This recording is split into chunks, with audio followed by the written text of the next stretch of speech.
You can't really have zombies in your story without having some of the characters turn and have them fight their loved ones. It's just a staple in these kind of stories. So far, we've only seen Benjen Stark turn into a wight, but he barely counts because the Children of the Forest restore his free will with the Dragonglass dagger. If this series was willing to kill who we all believe to be the main character in the very first season, you know the final one is going to get crazy. I don't think the writers will have a lot of the main characters become wights because that would just get stale. I only believe it will happen to 2 characters.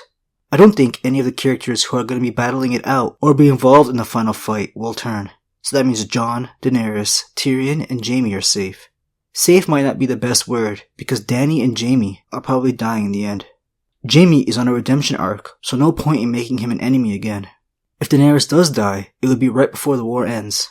The more questionable characters are the Hound, Tormund, Beric Dondarrion, Bronn, and the Greyjoys. Tormund and Beric were on the wall when a chunk of it got destroyed by zombie Viserion.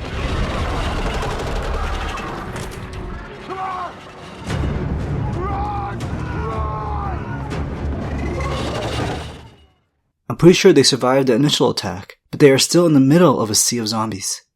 The show still hasn't given a reason for all of Beric's resurrections, so just killing him off without giving him purpose will just be pointless. He's got to do something big in Season 8, or pass on his life to another character to revive them.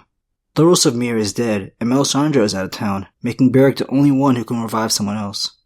Bronn and Tormund would make for some formidable wights. That's if they do retain all their skills from their former life. They will be fighting the White Walkers and Wight, so it could very well happen. I just think them becoming wights will take away from some of the other more major characters turning. The Greyjoys might spend the entire season away from the real action. Theon's on a rescue mission to save his sister from his uncle Euron. That story will be taking place on sea or on Essos. Either way, far from the White Walkers. There might not be enough time for them to finish up their story arcs and make it back in time to fight in the war. I'm convinced the Hound will finally be fighting his zombie brother this season after all the teasing throughout the show. You're even fucking uglier than I am now. What do they do to you? Doesn't matter. That's not how it ends for you, brother. You know who's coming for you. You've always known. But that won't take an entire season. Some of the White Walkers will definitely make it down south where the Hound will confront the Mountain. So if he does take out the Mountain, and somehow survives the fight, he'll have to deal with some White Walkers and wights. I would prefer if he died shortly after taking out his brother, however, so I think it's unlikely. We already have one dragon, part of the Night King's army, so do we really need any more switching sides? If they have 2 dragons on their team, it's pretty much over for humanity. It seems like the Night King and White Walkers can only use their necromancy magic on people and animals that they have personally killed.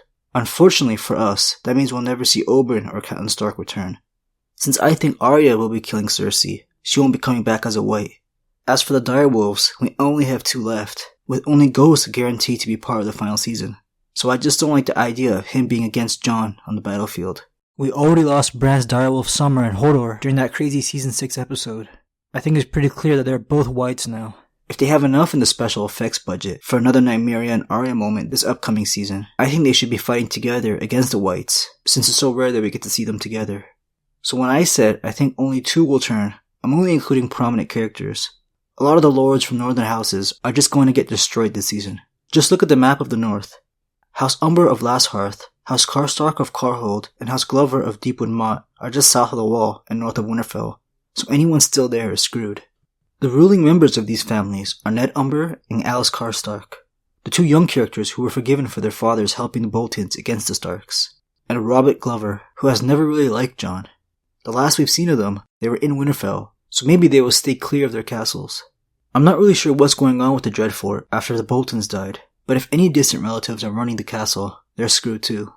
If Jon survives the final battle, he's the legitimate heir to the Iron Throne, which will mean Winterfell belongs to Sansa.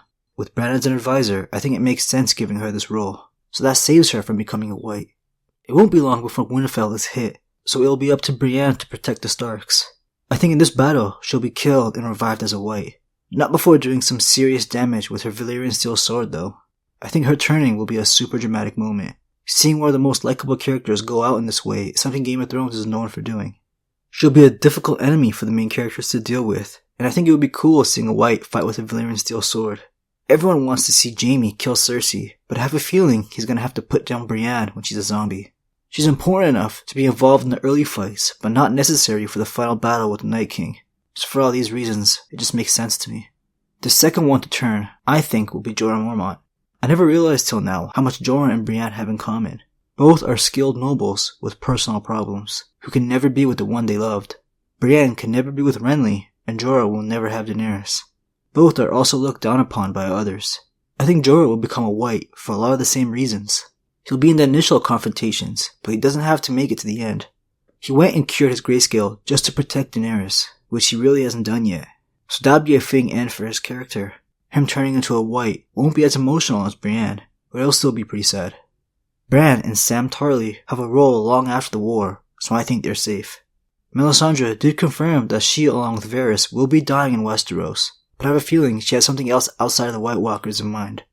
If the writers go crazy and have one of the major characters like Arya join the Night King's side, I'll be pretty surprised. My last video was all about the Night King's powers, so you can click the link on your screen if you want to go and watch that. Thanks for watching this one. I'll be back soon with more.